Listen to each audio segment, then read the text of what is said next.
বন্ধুরা, একটা সাধারণ 4 চাকা গাড়ির 4টে টায়ার পরিবর্তন করতে কত সময় লাগে? সবচেয়ে কম হলেও 1 ঘন্টা 30 মিনিট। কিন্তু একটা ফর্মুলা 1 গাড়ির রেস চলাকালীন 4টে টায়ার পরিবর্তন করতে কত সময় লাগে জানেন? গড়ে মাত্র 2.5 সেকেন্ড। মানে টিক টিক এই সময়ের মধ্যে 4টে টায়ার পরিবর্তন করে ফেলে তারা। একবার তো 1.8 সেকেন্ডে এটা করার বিশ্ব রেকর্ডও আছে। সাধারণভাবে ভাবলে এটা প্রায় অসম্ভব মনে হয়। তাই এটা তারা কিভাবে করে, কি কি নিয়ম ফলো করে? তাই বন্ধুরা, আজ আমরা এই ভিডিওতে সেটাই জানবো। তাই ভিডিওটি সম্পূর্ণ অবশ্যই দেখুন।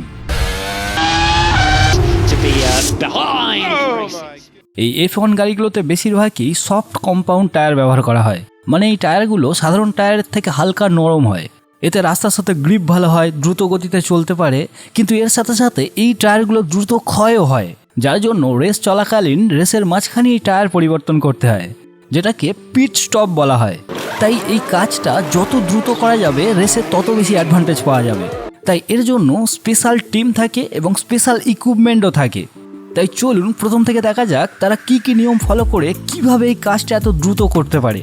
এই পিট স্টপ কত দ্রুত করা যাবে সেটা প্রথম নির্ভর করে ড্রাইভার ওই পিট লেনে গাড়িটাকে কত ভালোভাবে ঢোকাচ্ছে তার উপর। প্রতিটা রেস ট্র্যাকের এই পিট লেনে ঢোকার একটা নির্দিষ্ট স্পিড লিমিট থাকে। বেশিরভাগ রেস ট্র্যাকে এটা 80 থেকে 130 কিলোমিটার প্রতি ঘন্টা থাকে।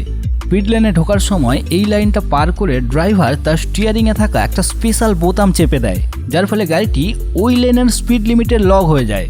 এরপর ড্রাইভার গাড়িটাকে মার্ক করা বক্সের উপর যতটা সম্ভব নির্ভুলভাবে স্থাপন করে। যদি গাড়িটা একটু আগে পিছিয়ে হয়ে যায় তাহলে পুরো দলকে গাড়িটার সাথে মানিয়ে নিতে হয়, যার জন্য মূল্যবান সময়ও কিছুটা নষ্ট হয়। ড্রাইভারের লক্ষ্য স্থির করতে সাহায্য করার জন্য তারা একটি অ্যারো চিহ্নের মেকানিক্যাল আর্ম ব্যবহার করে। ড্রাইভারকে তার গাড়ির সামনের চাকা সেই তীর চিহ্নের ঠিক নিচে দাঁড় করাতে হয়, তাহলেই গাড়িটি একদম সঠিক পজিশনে দাঁড়াবে। এই পিট ক্রুদের মধ্যে একজন হাতে জ্যাক নিয়ে একদম গাড়ির সামনে দাঁড়িয়ে থাকে। গাড়ি থামার সাথে সাথেই সে গাড়ির সামনে থেকে জ্যাক লাগিয়ে দিয়ে গাড়িকে সামনে থেকে চাগিয়ে তোলে। এরপর পিছনের জ্যাক অপারেটর পজিশনে চলে আসে। হ্যাঁ, সামনের জ্যাক অপারেটরের থেকে পিছনের জ্যাক অপারেটর একটু স্লো, কারণ গাড়ি আসার আগে থেকেই সামনের জ্যাক অপারেটর সামনেই দাঁড়িয়ে থাকে। কিন্তু পিছনের জ্যাক অপারেটরকে গাড়িটি ঢোকার জন্য জায়গা ছেড়ে দিতে হয়। এরপর পিছনের জ্যাক অপারেটর গাড়ির পিছন থেকে জ্যাক লাগিয়ে গাড়িটিকে পিছন থেকে চাগিয়ে তোলে। এদিকে মাঝখান থেকে আরও দুজন গাড়িটিকে ধরে রাখে। তাদের কাজ হলো জ্যাক দিয়ে গাড়িটি তোলার সময় ঝাঁকুনিকে আটকানো। এরপর 4টে টায়ার বদলানোর জন্য প্রতি দলে 12 জন করে লোক থাকে, মানে প্রতি টায়ারের জন্য 3 জন করে। এই 3 জনের মধ্যে একজনের হাতে হুইল গান থাকে। সে গাড়ি থামার আগে থেকে তার গানটিকে চাকার নাটের সাথে অ্যালাইন করতে থাকে, যাতে সে সুযোগ পেলেই চাকার নাটকে লক করতে পারে এবং টর্ক প্রয়োগ করতে পারে। একটি সাধারণ গাড়ির চাকাকে সাধারণত 5টি বোল্ট দিয়ে বাঁধা হয়, কিন্তু এই F1 গাড়ির চাকাকে কেবল একটি বড় নাট দিয়েই বাঁধা হয়।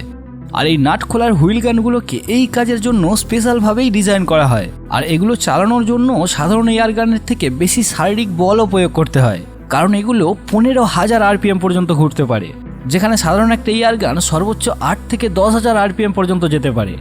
যদি এটাকে আপনি শক্ত করে না ধরে চালু করেন তাহলে এটা আপনার হাত থেকে ছিটকে যাবে।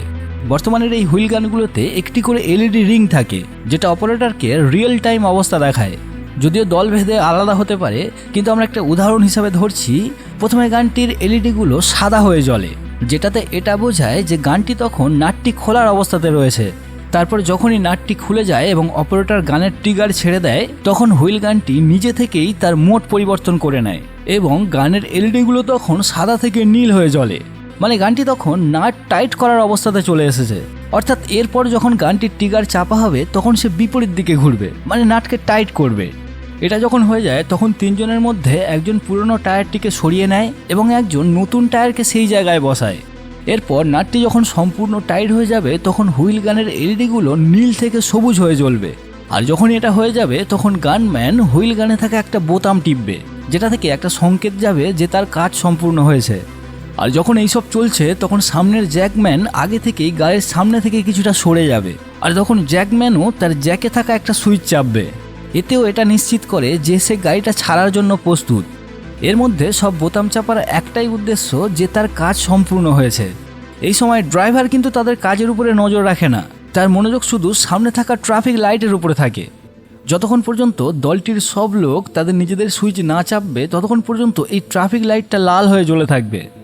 সামনের চাকার থেকে পিছনের চাকা লাগাতে সামান্য একটু বেশি সময় লাগে, কারণ আমি আগেই বলেছি যে পিছনের জ্যাকম্যান জ্যাক লাগাতে একটু বেশি সময় নেয়, আবার সামনের চাকার থেকে পিছনের চাকা একটু বড় এবং ওজনেও বেশি হয়, তাই ওটাকে সামলানো একটু কঠিন হয়, তাই পিছনের চাকা লাগাতে একটু বেশি সময় লাগে। কখনো কখনো ড্রাইভার রেডিওতে আগে থেকে বার্তা পাঠিয়ে দেয় যে তার সামনের উইংগুলো একটু অ্যাডজাস্ট করতে হবে।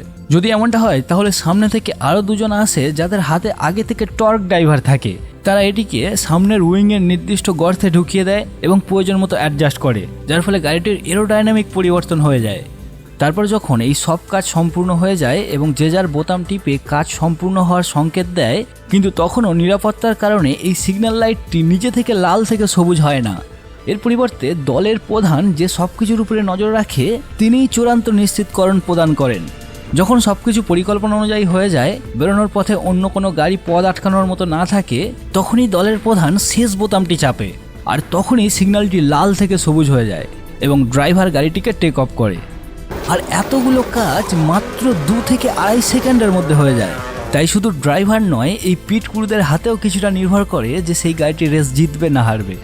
তো বন্ধুরা, এই বিষয়ে কিছু বলার হলে নিচে কমেন্ট করুন। ভিডিওটি যদি ভালো লাগে ভিডিওটিতে একটি লাইক করে দিন, চ্যানেলে নতুন হয়ে থাকলে চ্যানেলটি সাবস্ক্রাইব করে দিন। দেখা হচ্ছে পরের ভিডিওতে।